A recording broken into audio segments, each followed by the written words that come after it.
Welcome to Comfort Zone, a podcast all about pushing your hosts, well, outside of their comfort zone. I'm Christopher Lawley, and each week I am joined by two incredible co-hosts.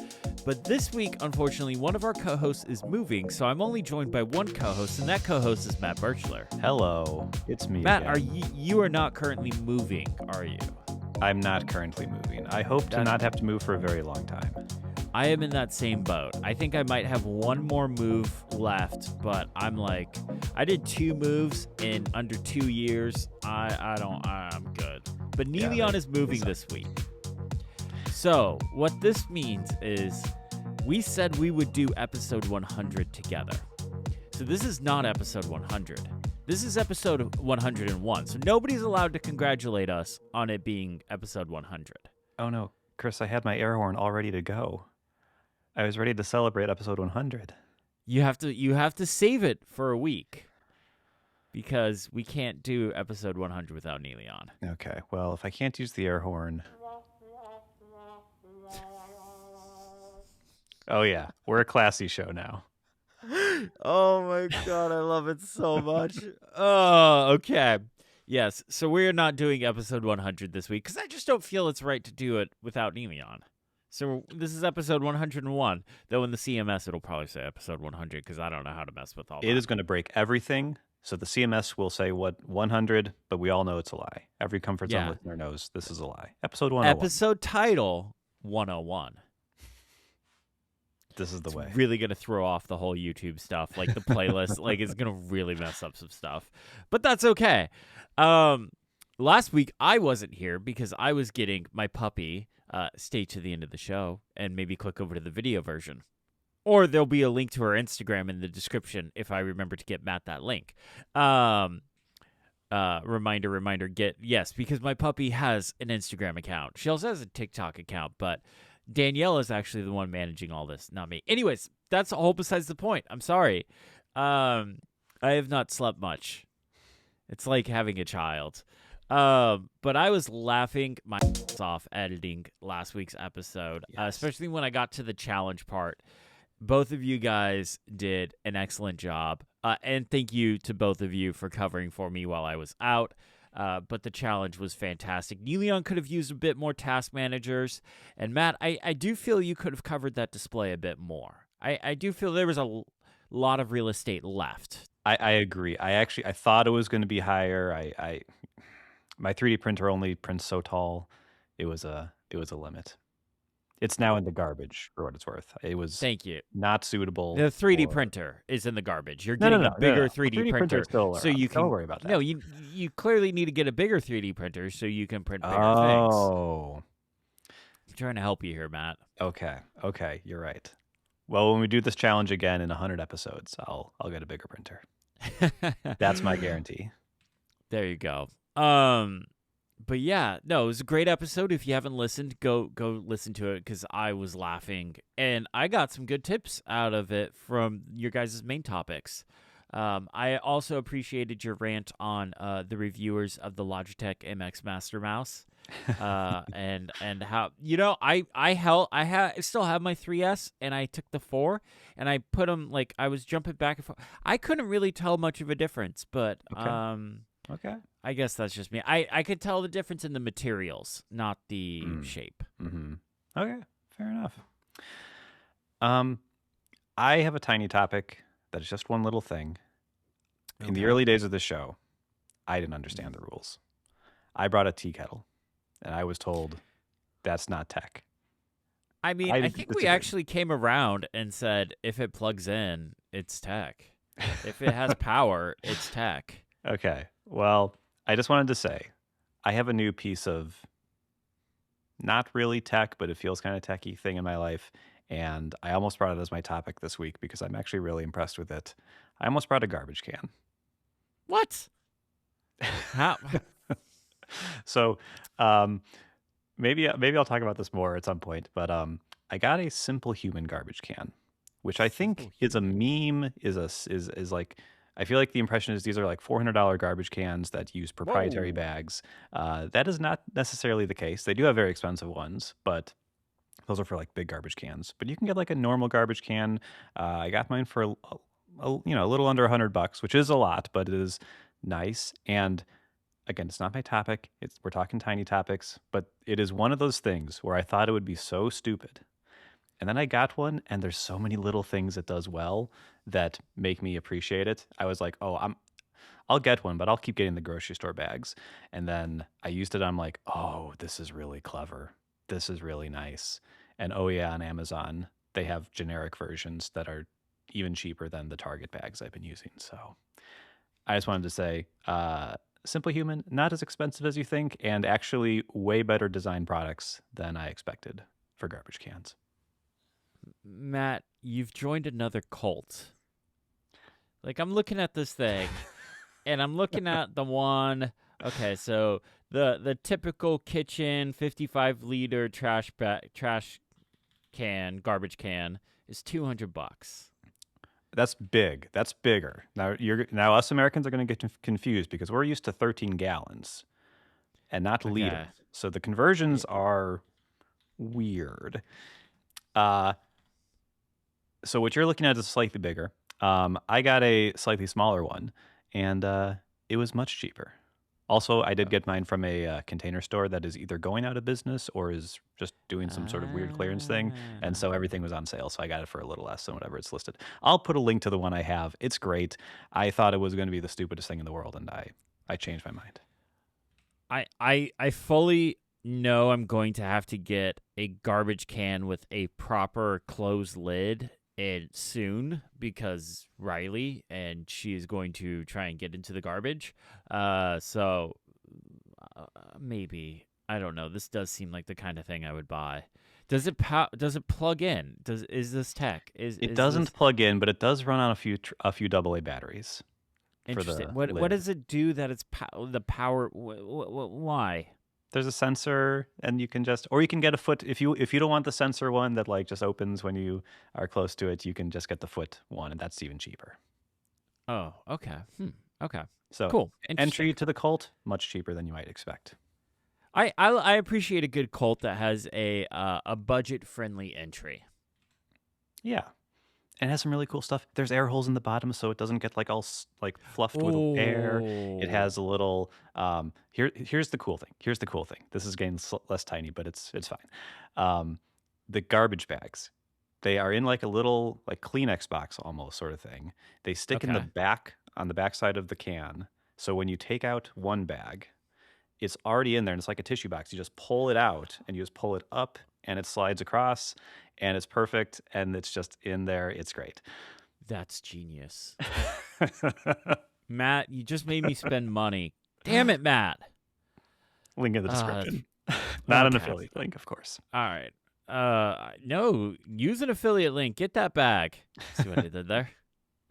Ooh, this is very good. Garbage bag. Get that proprietary garbage bag. Yeah. All right. Well, that's actually kind of interesting. Okay. Yeah. Send me a link to this. I'm very curious about this. This week on Cozy Zone, we roasted our listeners' old home screen setups, and it was actually really fun. It was a nice like trip down memory lane of old apps, and there was some jailbroken stuff in there that was wild. There was, and there was one home screen that really is really weird. There always is. And one person put the camera icon in the right position. We finally got someone doing it. Finally. I appreciate them. If you want to see Chris happy, check it out. Yes, and everyone should want to see me happy. I mean, I got a puppy this week. I've been overjoyed. I've like taken the week off of work. I've spent the whole week playing with a puppy. I mean, what more could you do? Or what more could you want? But yeah. Yeah. For those that don't know, Cozy Zone is our members only show. It's $5 a month. You get an extra episode of us every single week where we just kind of talk about things that are a little more loosey-goosey, a little more cozy. And then sometimes we go off the rails and talk about Olympic logos and how evanescent they are. That's true. That is a scale that we explored deeply. Mm-hmm. I was robbed. Anyways, we should get into the main show. I have a classic all the small things topic for us. I kind of wanted to go over some stuff. So a few weeks ago, I talked about the new Asus OLED Swift 360 no scope Gamer Bro monitor that I got. I'm still loving this monitor.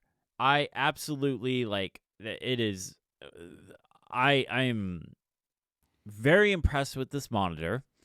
Yes, it's not proper Apple Retina PPI, but I did the display things, and Matt, you really need to fix it so that yours isn't on the like super crazy scaled version, because that is way too big. You need to go into the display settings, pick the middle option, and it's good. It's good. It works. It's good. I'm telling you, it's good. I Christopher Lawley am telling you it's good. So you should be okay with that. I need the buttons big enough where if it was a touchscrreen, I could use my fist to reliably hit every button. It's so big. The default option is so big. It's so unbelievable. Anyways, okay. I've actually sold my studio display. I sold it the other day. Oh. So no more studio display. It was the thing that pushed me over the edge is I plugged the studio display back in, and I saw I have, so on my MacBook Pro, I have an Artemis 2 mission photo of the moon as my wallpaper. I plugged my MacBook Pro into that. I saw what the black levels look like, and I was like, yep, nope, I can't go back. I can't. The OLED monitor has ruined me. And I'm not paying the $3,600 for the XDR one, because that's just no. Yeah. So the Asus monitor is here to stay, and because of that, that means I moved around my gaming setup. So my PS5, which is the original digital day one PS5, is here in my studio. And I have like it's actually down there underneath my 3D printer, and I have like a 10-foot HDMI cable going to the monitor. But I have a question for you, Matt. Should I get a PS5 Pro? Because I want the best. And this is my issue, is I want the best, and I've been looking at my back catalog of games that I want to play, and a lot of them have PS5 Pro support. But the PS5 Pro is expensive now. Thank you. It is really expensive. RAM. Okay. I do have a PS5 Pro. Okay. I do kind of regret getting the PS5 Pro. Really? It is better, but it's not that much better.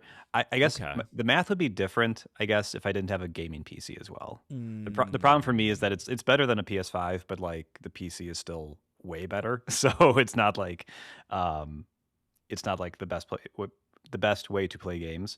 The nice thing, and it depends on what sort of gamer you are. If you are fine with 30 FPS games, then it's not going to be great. But on pretty much every game, if the normal mode is like 30 FPS on the PS5, it's going to be 60 FPS on the PS6 or PS5 Pro, and it will probably go at a higher resolution. They have PSSR, which is kind of their upscaling tech that's better in the version 2 that just came out like a month ago. And I mean, it's if you want the best of the best, yes. The reason I got it was for Death Stranding 2 last year, because it was PS5 only and there was no PC version. And I wanted to play that the best of the best. Ironically, that's one of the smallest upgrades, it turns out. So it wasn't the best choice. But yeah, I mean, if you want the best of the best, and especially because you're like an Xbox guy traditionally. Mm-hmm. So if you're coming from Xbox and you want it to feel like not only are you getting the PlayStation experience, but like the games look better across the board, they will. Okay. And I should probably explain. The reason why I went with the PlayStation in my office here is so I do have an Xbox Series X. And that was mine before Danielle and I moved in together. But she really likes Xbox achievements. So I would not be allowed to take that away from the living room. So that is staying in the living room, and that's kind of just becoming hers. And the PlayStation is where I'm playing a majority of my games now. I already had a PS5. I got this I actually got the PS5 before I got the Xbox. And I was thinking about building a gaming PC. instead of bringing the PS5 in here. Because I was thinking about, okay, I could sell the PS5. The price is going up on PS5s. I could probably actually make most of my money back on the day one digital version. But what I realized is there were PlayStation only games, and it sounds like PlayStation is kind of rethinking the bringing games to the PC even after their timed exclusive. Oh my god. And on top of that, GTA 6 is only coming out for the consoles at first, and it'll probably be a year or two before it comes out on the PC. And I'm going to play that day one. That's going to be a big high. That's going to be a game that I would hope would, because it's pushing the envelope for a lot of graphics stuff in such a big world and everything that we're expecting. So that one might benefit. That's another reason why I'm thinking I should just get the PS5 Pro now, because it's gonna run so much better on it. Like, I really wouldn't be surprised if it's a 30 frames per second game on the regular PS5. I would expect that, yes. So that's why I'm like, I should just get a PS5 Pro. Yeah. I hate it. And like, the price of the thing has gone up so much. It's ridiculous. Well, yeah, that's the thing as well that brings me a little peace. Is it's like $200. It was like $200 less when I bought it. Yeah, which is crazy. Ridiculous. It's ridiculous. I mean, I have the PS5 digital version, and so I bought that for $400 when that originally came out, and it's like $600 now or something like that. Like, it's ridiculous. But I will say, games look fantastic on this OLED monitor. I have always been a consoles plugged into TV person. I don't think I've ever plugged a console into a monitor before. And oh boy, wow, is this cool. Like, sitting up close to it looks good. 32 inches. I have a 77-inch TV, but a 32-inch monitor. You would think, okay, 77-inch TV is going to be a lot better. But the way our living room is situated, I sit pretty far back. Having a gaming monitor is way better. It's fantastic. Yeah. Oh, and you've got high frame rate, high refresh rate too. I do. So that monitor goes up to 240 frames per second. PlayStation 5 supports variable refresh rate. Yep. It also supports 1440p if the game wants to run at that. So that's nice. Like, I have all the options with this monitor, which is fantastic. When I talked about this monitor originally, I did mention the one thing that I wasn't sure how I was going to do was audio. And for a while, I was just plugging headphones into the PlayStation controller. But I was like, I don't really like this. This sucks. Now I have this cable I got to deal with. It's not great. So I used Claude, and I was like, okay, let's start doing some research. And I was looking for wireless headphones that worked with the PlayStation. And found a bunch of different options, and the ones that I ended up going with are... Do you have a drum roll on that machine there? You need a drum roll. Okay, that works. I mean, it's not that exciting. But I got the Razer Black Shark version 3 Pro wireless headphones. And these are very gamery headphones. All of your purchases recently are like... I know. Very gamer. You're exiting your Apple era and entering your 360 no scope era. This is very unlike me. Very much like, what is happening? Like, I'm shocked there isn't RGB just glowing off this. But these are actually really nice headphones. They have support. So, okay. Headphone annoyance time. They're headphones. They have 2 speakers. But if you look at these things, they claim that they support... I didn't put a link in the description. Sorry, I thought I did.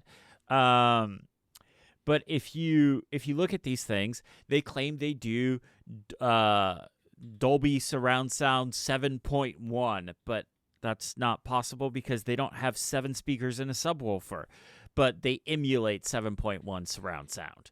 And the emulation of that actually sounds pretty good. For headphones, like... I've been using AirPods Max and plugging them into the controller. These sound better for games than the AirPods Max do because it's doing that emulation. Okay. Whereas AirPods Max was just doing left and right. It was just doing stereo. Yeah, well, because AirPods can do Dolby Atmos, which is another standard for like surround sound through stereo speakers. But if But the this PS5 doesn't do that, yeah. Exactly, because Microsoft has Dolby Atmos licensed for the Xbox, so the PlayStation can't do Dolby Atmos, which was another reason why I was a big Xbox person, because my sound system on my TV had Dolby Atmos. It's a whole thing, people. Uh-huh. Oh boy. Nothing better than video and audio standards, you know? Right, and then like people licensing them so competitors can't use them and stuff like that. It's a whole thing. But you know what? I'm really happy with these. So these have ANC, and they also have a transparency mode as well. I've been using the transparency mode, so when Danielle walks in, I don't jump 20 feet in the air when she touches my shoulder because I'm playing some game and some creepy thing is crawling up and she grabs me just as that. Another reason why I went with these is they have a detachable mic. I do not play multiplayer online. I am not a Fortniter. I don't Fortnite. I have played a Fortnite. You know, the first time I ever played a Fortnite, I won, and like it was at my brother's bachelor party, and I won, and they were all losing their mind. I was like, "Why are you guys?" And they're like, "Oh, this is a hard thing to do," and I was like, "Didn't seem that hard." But whatever. I don't know if I just got lucky or whatever. But You got lucky. anyways, I was like, okay, all right, whatever. Yeah, so they have a detachable mic. They charge via USB-C. They have like 48 hours of battery life. And the nice thing is when the PlayStation turns off, it notices that, and like 30 seconds later, these turn off. So I don't have to worry about turning them off to save that battery life. You Nice. do have to manually turn them on when the PlayStation turns on, though, but it's not that big of a deal. Okay. So there is a just power button as right well. there. Okay. Yes, there is right there. Okay. Well, good. Yeah, so that's kind of nice. So it's ANC. You know, there is mic volume on here. You can mute the mic if you're like into that. But what I really love is there's a big knob on the side, on the left ear cup here, that you can control the volume of the headphones. So Okay. you can crank that. That's really nice. And most importantly, they're comfy. If you're going to be playing for 8 hours or whatever, like they're comfy. I like them. Nice. And the wireless works good, like in terms of latency? Like you don't feel like there's any issues there? Yes, it has really low latency. So there is a dongle that comes with this thing that plugs into the PlayStation. Okay. And that, I think, is what helps with the latency. But there is no noticeable latency whatsoever. I think it's like under 10 milliseconds of latency. So if you could notice that, you are Superman. Because 10 milliseconds is... I don't even think it's...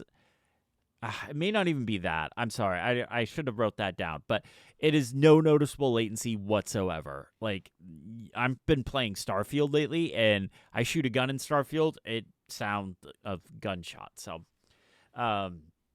yeah, I'm pretty happy with that. But yeah, that's kind of my gaming setup. Like I said, I'm kind of torn between getting a PS5 Pro, especially with what it sounds like the PS6 is being delayed for a few years because of storage and memory prices and all that stuff. It sounds like that it may not be a bad thing to get a PS5 Pro, especially with some upcoming games like Wolverine. Man, I am excited for Wolverine. Oh yeah, Wolverine, I hope is great. And 007, the new 007 game that comes out, I think, next month. It's pretty soon, yeah. Yeah, I think it's next month. I think it's like end of June or something like that. Very excited for that. There's new Forza Horizon game coming out, I think, this week as this episode's released. I think comes out literally the day. Is it being released day and day on the PS5? It is. Nice. Microsoft kind of like going like, yep, we're just going to release stuff on the PS5 has really helped me because I know like Fable. I love Fable games. I have played all the Fable games. I have like 100%ed them. I love the Fable games. There's a new Fable game coming out supposedly at the end of this year. It's going to be released the same day on the PS5. I'm like, yep, okay, cool, I'm in. Yep.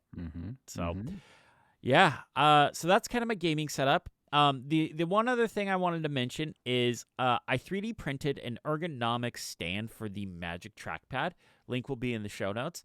This thing has been amazing. Like my hand feels so good using this. And what's nice is, Oh, I've seen these. Okay. yeah, so it puts it at an angle so your hand is let me turn it off so I don't start doing things. So it's for video viewers, you'll see it's angled so your hand is kind of in a more ergonomic position. It's not flat, it's more ergonomic. This has been really nice. Now, the one thing I will say is the model is very tall.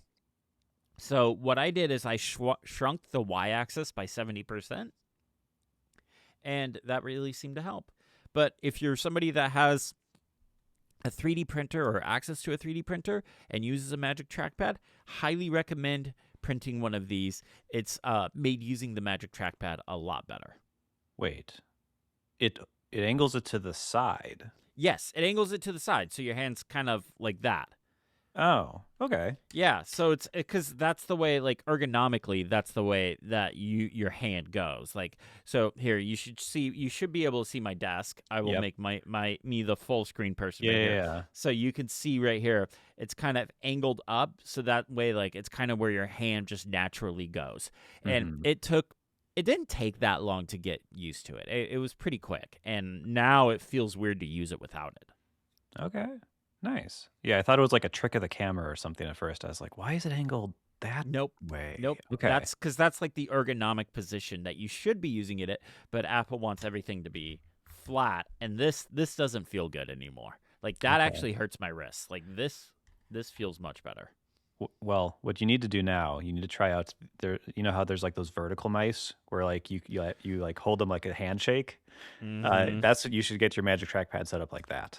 Oh yeah. Just full vertical, like just like just like side, 89 degrees, just a slight angle so it doesn't fall off. Actually, there you go. It stands on its own. 90 degrees right there. Perfect. No.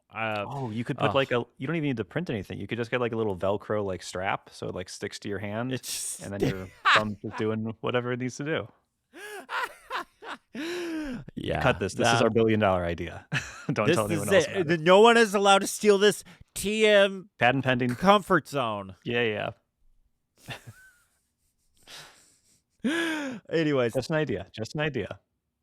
So that's what I got for you this week. Gaming setup. Just kind of been tweaking my setups and just kind of getting everything dialed in for the summer. I think we're just a few weeks away from WWDC, which is what I consider to be the start of the summer for me, at least, just kind of the way my life works out. And I have a really good feeling that this is going to be a big WWDC, not necessarily for the iPad, but for the ecosystem. Okay. Just a vibe. No, not. Okay, no. not a vibe. Whatever you want to call it. Just a feeling. Just a gut feeling. Okay. Just a feeling. Well, that's exciting. But anyways, that's what I got for you this week. Unless you have any questions, I'd love to hear what you have for me. I also have a small thing, but just one. Okay. Which is, I am an Apple Watch guy. Okay. Always have been. Used to be literally what I was known for, until there was nothing else to talk about. And I moved on to other things. But one of the things I love to do is to run. I'm a big runner. So I actually just hit 100 miles for the year, which I'm very proud of. A couple years ago, it took me like most of the year to do that. So to do it in the first few months is cool. Wow. Including winter. And when I was sick and traveling. Anyway. And for the record, you have real winter, not California winter. So yeah, like it's literally like I will slip and fall and die if I run during some of those. So it's risky. Damn.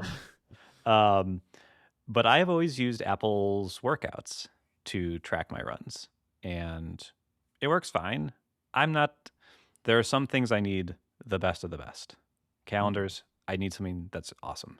For other stuff, just something that works. And Apple Workouts just worked. It's good. It has auto detection. I really like that feature. And yeah, it works well. However, I had a thought. Why did I have this? I don't actually know what spurred this thought, but I was like, Strava's a thing. Neilian mentioned it on a recent episode of one of our Cozy Zones, actually, how it caused military strife. Oh People yeah, using Strava yeah. maps. So I, so maybe that jostled something in me. So anyway, I installed Strava, which I haven't used in many, many years, and I've been used to track my runs for the last few weeks. And I gotta say, it's pretty cool. It's pretty nice. Hmm. Um, it is the big thing about it is the social aspect, which I have not gotten into. Maybe I should, maybe I can, but so far I set my account to absolute private. Like nobody sees my runs, nobody can find me. I'm a secret Strava user. But even still, it's kind of cool. Number one, the animations in the app are super slick. This is not necessarily the most important thing, but like it's super cool. Like when you finish a workout on the phone, it does like this full screen animation of like I've never seen before. It's really slick. Even on the watch, if you start it on the watch, it has a really nice countdown that's even nicer, I think, than Apple's. So it just feels good to use. It's a really nice feeling app. And when you finish a workout as well, uh, mine are all outdoor runs, so I'm moving around the world. You get this nice little map, and it shows you here's what you did, and you can do a flyby as well afterwards. There's like a little animated video you can watch of like watching you run around, and it fills up the space, and then it zooms out and shows you the whole map, and it's I don't know, it's kind of cool. So I lead with these experience things because the features are very similar. You start a timer, it tells you how fast you're going, it tells you when you stopped because you say that you tell it that, and it tells you how fast you went. That's really what it does. There's probably more, but I really like that. It gives you kind of a feed of what you worked on. It has more controls than Apple's as well. One of the things that has killed Hmm. me is this freaking workout buddy. I don't know if you have any Oh, workout buddy experience. oh, I do, and I want to murder Workout Buddy. Yes. I hate Workout Buddy. Yes. I liked Workout Buddy. And then I just it's too much. It is too Mm-hmm. much. It tells you too Mm-hmm. much. It's like it's basically like instead of saying like milestone 1 mile, time 12:43 or whatever, it'll be like good for you, you've done an incredible first mile at 12 minutes and 43 seconds. That's better than your previous one. Let's keep it going with comfort zone. And it's like it's too much, it's too much. Yeah. It's like trying to be a personal trainer and a DJ and your buddy, and it's like, I don't want any of this. Yeah, well, yeah, and that's the thing. Don't want to get on too much of a tangent, but that is the thing that drives me crazy about it is it only tells you good news. Yeah. It's a workout buddy, not a workout trainer. And I would love to know because it'll be like when you start a workout, it'll be like, great job getting out there for your fourth run of the week. That's two more than you had at this point last week. These are like exact quotes, by the way. This is like the tone that it has. But if you do less, like you're doing like worse, you're going slower, you're doing fewer workouts, it just tells you this is your first workout in 75 days. Yeah. Let's do it. Like, it doesn't tell you anything. It doesn't give you, it only gives you good feedback, which is, Y- yeah, you know annoying. what it really needs? Is it needs the carrot weather personality so Oh, that use the like, slider. hey, you haven't worked out in 6 months, you slob. Like, go get out there. You sick human, you sick meat bag. What are you doing? It needs the carrot weather. Yeah. All this is to say, there's no workout buddy here, but there are more settings. So Okay. one of the things I would like with like the workout buddy in the future is the ability to like be more just succinct with your messages. I do like to hear the milestones. I just did like I just mentioned I did 100 miles. I know that because I'm tracking, but it is cool when Workout Buddy is like, you just did your 4,000th minute of running this year. Like that's a cool milestone to hear about. So I would like those. I would just like them to be more compact. Um, I would also like to be able to control a little bit more what it tells me, like when the audio feedback is there. And Strava has quite a few controls over like, I want to know this milestone and I want you to say this. Like it's much more configurable in that way. One of the other things that's really cool though, as an outdoor runner, is I live in the suburbs and there's a lot of windy roads and stuff. And, I have a couple routes that I tend to take, but sometimes I'd like to go a different route or just figure something out that's interesting, or maybe I want to do a different distance than normal. And it's really hard. This is actually a thing I would really love to exist is maybe it does, but like some way for me to just like draw on a map and like see how long Mm. this would have been if I ran it. Because I don't really know. And then suddenly I'm like miles from home and I'm like, oh no, I'm so tired, but I still have to get back. You're um, calling your wife? Can you come pick me up, please?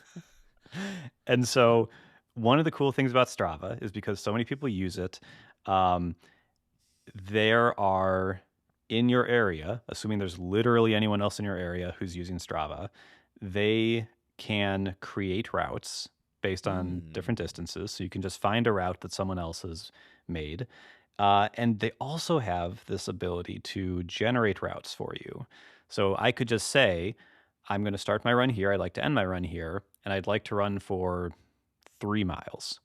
And it will figure out, based on the streets around me, some routes that would work. And that's super cool. That is super, super cool. Like you can figure that out with like trial and error just in real life, and that's fine. But it has gotten me doing some different paths than I've done in the past, which is fun. It's novel. A little novelty is okay. So I think it's nice. I'm using it for and it also syncs to Apple Health, which was the critical thing Oh, for me nice, nice. Okay, yeah, because I that's am nice. still using my yearly run goals app to track my progress towards my goal of 365 miles this year. Uh, and so it syncs automatically. The two Nice. downsides of it, the three downsides of it, the three Maybe downsides of 4. it, only three so far. A couple downsides. Number one, the app, you can start a workout on your Apple Watch. I've switched the action button on my Apple Watch Ultra to open Strava. And it's basically the exact same UI, although more reliable because it actually starts the first tap every time, not like happens with WatchOS 26 in the Workouts app. So you start the workout and it like gives you all the feedback here. The problem is it does not sync, or at least it's not working on mine. It does not start the workout on the phone app as well. So I don't get the live activity on the Ooh. phone. Um, and the audio feedback when you're doing the workout from the watch, the audio comes from the watch, not from like your AirPods or anything. Um. So that's a little weird. So are they assuming you are pairing AirPods with your watch and you're running without a phone? Maybe they could be, but yeah. So it That goes both that's ways. that's a big assumption because now Yeah. it's like, okay, you have a cellular watch with a cellular connection with Hmm. AirPods that are paired to, like, specifically AirPods that compare to your watch. Hmm. That's a big jump. Yeah. And I mean, and more annoyingly is when you start it from the phone, it doesn't start it on the watch. So Oh. you can't like look at your stats. Maybe this is some configuration thing I've done wrong, but they seem to see each other and everything seems to be working. But it's like I can't. What I would love is start the workout on either device, and I get the live activity on the app on the phone and the all the metrics on my watch, so I could like see my time and everything as I'm going. So that's definitely a downside. That's definitely not something that doesn't work as well. I think actually Workouts does this great. They added this in iOS 26. We're now on the phone. You get a live activity. You can see everything from the phone screen if you want. You can stop the workout there, pause it, like all the stuff works, and you can do it from either device, and it syncs perfectly. Not with Strava, unfortunately, Hmm. unless I'm an idiot and it's broken, or I broke it. Um, Another small downside, it does sync with Apple Health. Although, if I do the workout from the watch, I can stop it from the watch and it says synced to Strava, which is great. But I need to launch the Strava app on the phone for it actually to send the data to Apple Health, which isn't the end So of the world because I do look at that cool map anyway, but it is an extra step. So I was wondering why yeah. it wasn't showing up in Health right away, and that was the reason. And is there a third issue? Maybe there's not. I really got held up on the it doesn't show up on both devices at the same time. That is very frustrating. And I know, like, the Apple Watch isn't the easiest device to develop for. So and like a bunch of developers have had issues and stuff, like getting stuff to sync. So, but Hmm. man, that's frustrating. Yeah. Um, but that's pretty much it. I think I'm going to keep using it and seeing what happens. There is a subscription that I'm free trialing for the month. I really need to figure out exactly what this does. It's like $80 a year, which is a Oof. decent amount. So I'm Yeah. probably not going to keep up with it, but it looks like the route suggestions and that sort of thing is a paid thing. So Mm, maybe I probably just the get them during social the trial. aspects. Yeah, yeah. So maybe I'll just get the Yeah. good ones during the trial and then stop and then use them going forward. Hmm. Yeah, So, that is interesting. That would be a really good app for runners of like, hey, build your route and like maybe like have some kind of like watch app that not only is like tracking your health metrics but also gives you like a GPS of like, okay, at this corner turn right, at this corner turn left. Oh, keep going straight here or whatever. oh yeah, yeah, yeah. That'd be That, nice. that that might be interesting and like have it all run on the watch so you can go without your phone. And then yeah. I don't know if that's possible or not. But if it is, and you make that app, you owe me 10% for everything. I Mhm. want 10% of the business. Um,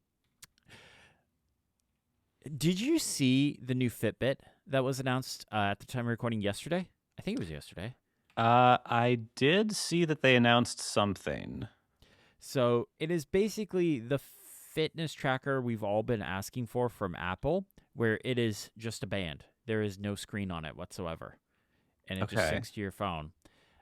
I kind of want this, but also I'm like, I want the Apple version because I don't want, and like it's supposed to work with the health app and stuff, but I have a feeling it's going to be like Strava where you have to like open it and there's a bunch of limitations Hmm. because Apple. Yeah. Hmm. Yeah, I don't know. I'm interested. Sort of. Yeah. I thought about going down this route a few months ago, right? I tried wearing a regular watch instead of an Apple Watch. Hmm. I don't know what I would do because I want to have a watch. I want to be able to tell the time. Am I going to be a two wrists See, that's what thing I would guy? do. Is I would if I could get the fitness band that I want from Apple, fitness band goes on my right wrist, traditional watch goes on my left wrist because like I Hmm. really don't want to wear an Apple Watch, but I really want the health metrics, and I really want the time and date on my wrist, like those three things, Okay. like, and date and time I can get with a traditional watch, and then the health stuff I could get with a band. But like there's not, I don't know, I almost bought this thing, but then I was just like, it's going to be a Google product, so there's going to be limitations with how it works with iOS, and like maybe I'll just wait Hmm. for the reviews because I'm not a fitness influencer. Like I'm not going to be making videos about it. It would just be for my personal thing, so I could probably just wait until the reviews are out because it's not coming out till the end of the month. Okay. Yeah, I gotta check it out. I'm interested in Yeah, it. it's Um, only $100. Like it's not crazy. yeah. I mean, that's in the impulse buy territory for a lot of folks. Yeah, So same. it'll be Yeah, interesting. same. Hmm. Is it like a whoop? Is that kind of the idea? I'll be honest with you. I don't really know what a whoop is because I'm like, all right, let me be honest. A whoop, there it ain't. Because it sounds like it's cult. It is a little culty. Um, I looked into this. This was one of the things I looked into when I was considering going watch free or smartwatch free. Um, it's culty and it's also Mm. very expensive. See, Um, yeah, like it Apple Watch expensive or well, it depends. Um, if you want, I'm looking at it right now.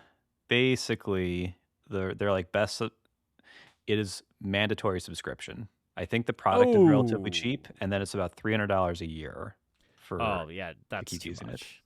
Yeah. Yeah, that's too much. Yeah, no.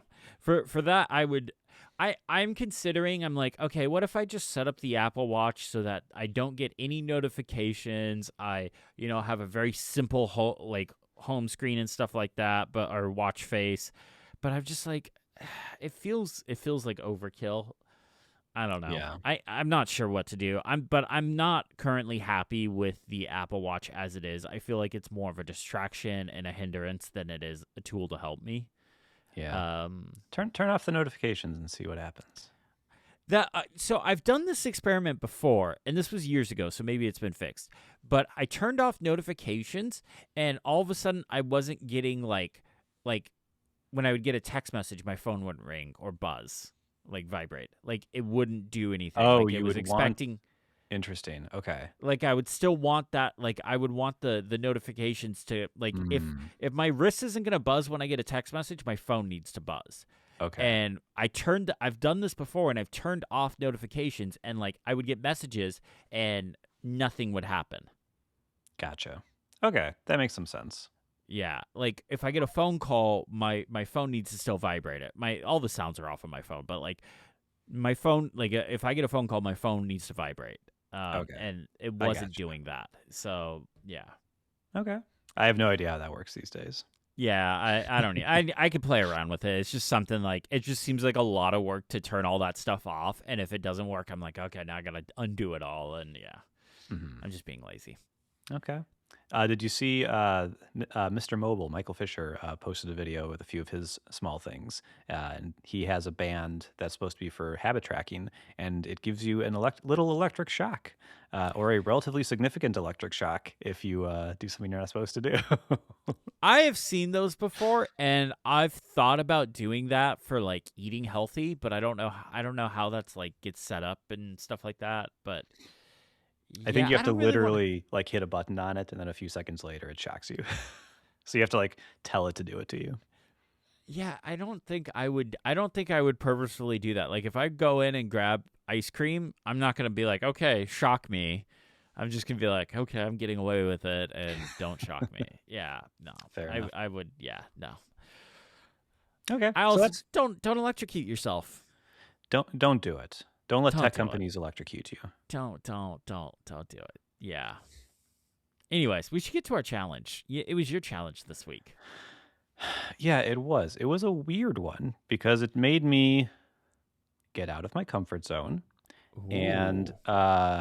I didn't move it over to the new document, but my challenge was, I want to get it word for word, use a web browser that supports mouse gestures and find a really nice gesture that revolutionizes the browser. So, Yeah. oh no, this has all the makings of a Chris did not enjoy this challenge on it. Well, the issue was the week that we chose this. I have taken a majority of this week off. I have not done a lot of computery work. I've edited Comfort Zone. I found out about this challenge as I was editing the show, and my issue with it was, okay, so now I got to install another browser, which I did, and set up If you, these gestures, which I did, mm-hmm. but I wasn't at my computer enough to remember the gestures, so I didn't really use them. I also did the thing our co-host suggested, Neilion, and I set up Better Touch Tool so that I would had like if I swiped up on the left side of the trackpad, it would create a new tab, or if I swiped up on the right side of the trackpad, it would do uh, uh, Command L, or not Command L, uh, the thing to go to the bar. Why can't I think? Yeah, Command L. Yeah, Command Right? L. Yeah, Command L. yeah, Command L. I don't know why I was. Oh yeah, but so I did that, and I mostly just forgot about them. I'm sorry. I did set it up, and I did use them a couple of times, but my thought was, this seems worse than keyboard shortcuts. Mm, okay. Okay. But Well, I'm curious what you did. so this is not a thing that I use. I never use mouse gestures. They've never clicked with me. I've never understood them. And so I wanted to have an excuse to try them out. So I have been using Vivaldi more this week. Obviously, already installed. I had all the browsers installed. This was not a problem. When do you not have all the browsers installed? And so I decided not to rock the boat. I basically used some of their built-in ones, which the common ones I used were basically two of them. New tab which is you hold down the right click button and then go down, straight down. That opens a new Okay. tab. You can also do a new tab in the background by holding down the right click and then going down and back up. And you can close a tab by holding right click and going down and right. Hmm. And I succeeded in the challenge by using these some. I failed in the challenge by revolutionizing the browser because I don't understand how this is better than anything. Exactly. See, that's where I was, and I think a big issue for me is I was using the Magic Trackpad, so I didn't have the ability to like Oh, hold a yeah. button and move a mouse, like physically move a mouse. Yeah. So that was the big thing is I didn't even think like, oh yeah, I should switch to the mouse for a week. I was like, how am I going to make this work with the Magic Trackpad? And I- nothing felt it never felt faster than just hitting Command T. Yeah. And like you mentioned Command L, like that's that's a two-hand thing for me. I don't know if you do it with one hand, but like I it's could do it usually with one hand. I okay. could do it with one hand. Yeah. Okay. Well, I do it with two hands. So I could see potentially like if my hand is already on the mouse and I want to do that instead of moving my hand over to the keyboard to do that, I could do a gesture, but I don't think I would. I don't know. It seems like it's solving a problem that I've just personally never had. Yeah. Yeah. Like it was an interesting thing to try out, but I don't know. Maybe more of an accessibility thing, Maybe. or Although the maybe precision you need, I guess, yeah. You I don't know. you need to be pretty precise to be able to do these. So like depending on like what your specific needs are, but like and I guess if you don't have it in your head that Command L focuses the address bar, Command T opens a new tab, Mhm. Command W closes it, like these are pretty basic ones, I guess. But like if you don't have all of these, or like back and forwards, you don't know our command, uh, the braces right and left. Um, Yeah. if you don't have those in your head, then maybe like it's easier for you to do like gesture left to go back and right to go forward, and but yeah, it just didn't click with me like at all. Maybe maybe for like these newer generations coming up where their primary devices that they learned computers on are touch based, maybe that might be who this is for. Like you and I grew up in keyboard first world, I and grew up like in we, mouse first world, well, actually. okay, yes, but we learned keyboard shortcuts. We learned copy Yeah, paste cut. uh Maybe I don't know. I every once in a while, Chris, you walk into one of my things that I'm thinking about and don't know how to write into a blog post and get to talk about briefly here. And this idea that we always talk about like kids these days, they don't know how file systems work. They don't know how non-touch screens work. They're not going to know these keyboard shortcuts. And I'm always wondering, is it because they're a new generation that is doing things totally differently, or is it Hmm. just because they're children and they don't know everything? Yeah, I and do and not I know. think and a part of it is like I grew up a nerd. I wanted to know everything a computer could do. I wanted to do Yeah. everything possible a computer. So I learned everything. Yeah. Do they just not care? Do they even need to care? Like, let's be honest. Do they need to know Command X cuts? Yes. Or I mean that's probably a bad example. That's do they need to know Command L opens up the address bar in a browser? Do they even need to know that? I don't know. That's a whole philosophical thing for another time, I guess. Yeah. But yeah, I struggled to remember to do these. I sat down this morning and I was like, oh, what was the challenge again? And I was like, oh yeah, this. Oh, okay, kind of did it, but it's definitely something that will be disabled as soon as we're done recording because I don't like I could see myself accidentally like swiping up on the left side of the trackpad and like opening a new tab and be like, wait, what just happened? Yeah. Uh yeah.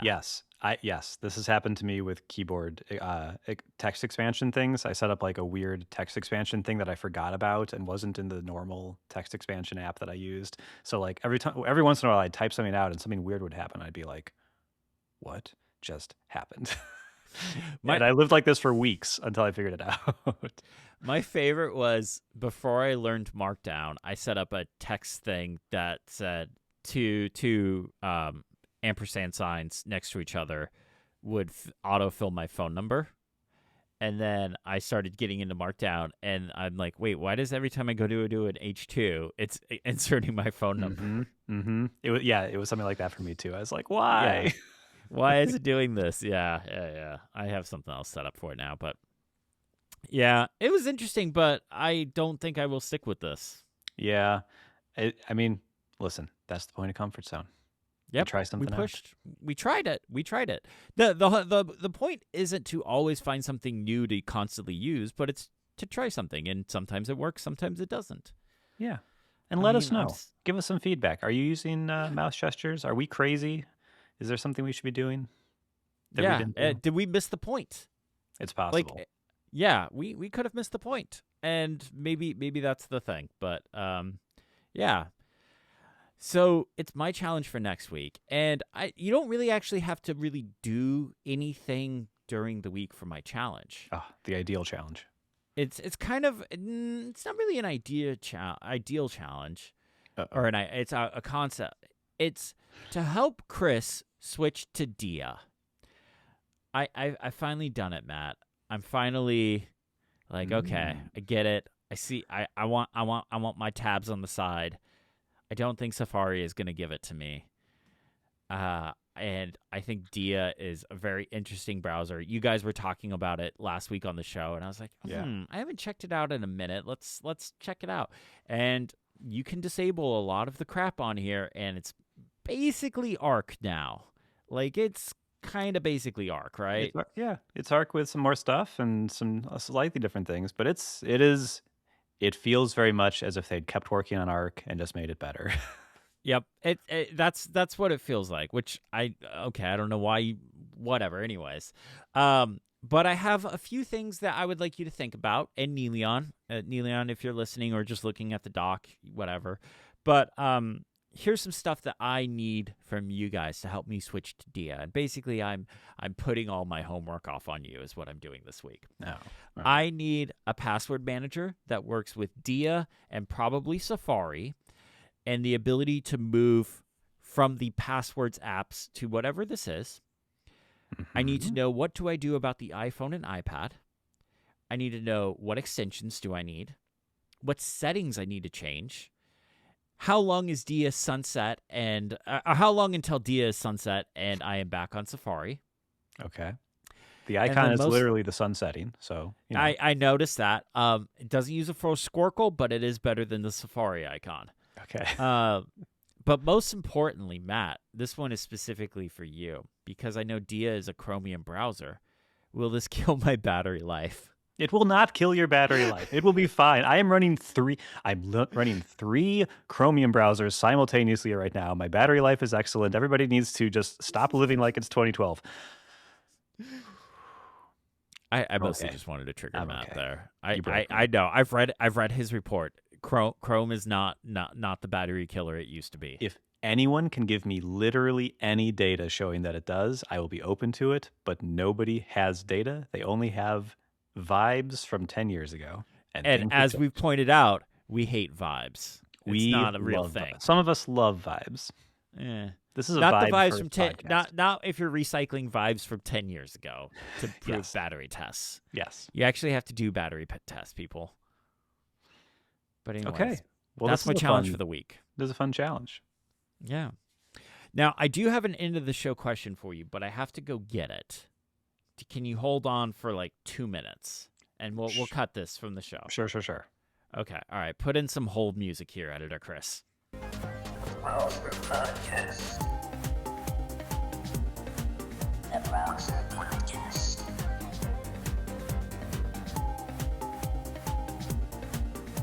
The Browser Podcast.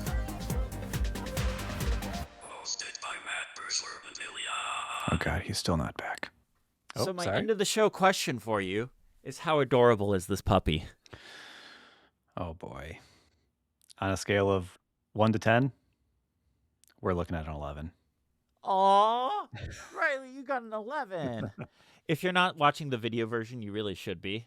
We'll put chapters in the here so you can skip right to the video. But this is Riley. This is Riley Rascal Van Lawley, and her middle name was actually inspired by Jason Snell calling you a rascal. Yeah. So yeah, this is her. This is my puppy. Aw, how old is she? She is 9 weeks old. 9 weeks old.